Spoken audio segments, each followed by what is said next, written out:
Sobrang dami kong ginagawa recently and nakatutok din ako sa computer halos araw-araw.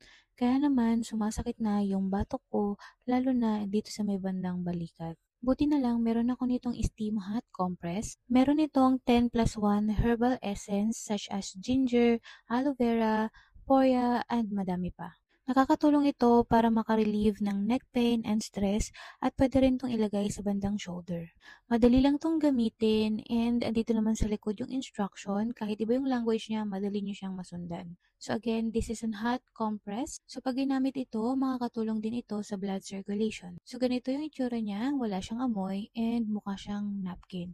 Pero hindi ito napkin, hot compress ito and meron siyang velcro dito para maikabit mo siya sa kabilang side. So dumidikit ito kaya hindi siya madaling matanggal. So ganito nyo lang siya gagamitin. Ayan, meron siyang tatlong pad. Dito lumalabas yung init and ngayon gagamitin ko siya sa aking leeg.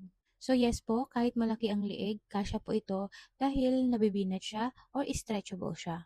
So para lang itong scarf, ilalagay nyo lang ng ganyan, tapos ganito na yung itsura niya sa likod. Magiinit lang yan once na naidikit nyo na siya sa balat. Kaya make sure nyo lang na nakalapat ito sa inyong balat para mag-start na yung hot compress niya. So ito is mabibili nyo lang siya sa murang halaga, buy 5 get 5 na yan. Pwedeng umabot yung init ng hot compress 4 hours to 8 hours. So super convenient lang netong gamitin kasi ganyan lang, ididikit nyo lang siya. And kung kailangan nyo naman itong ilapad sa bandang shoulder nyo, ganyan, pwede nyo naman siyang hawakan na lang at idiin.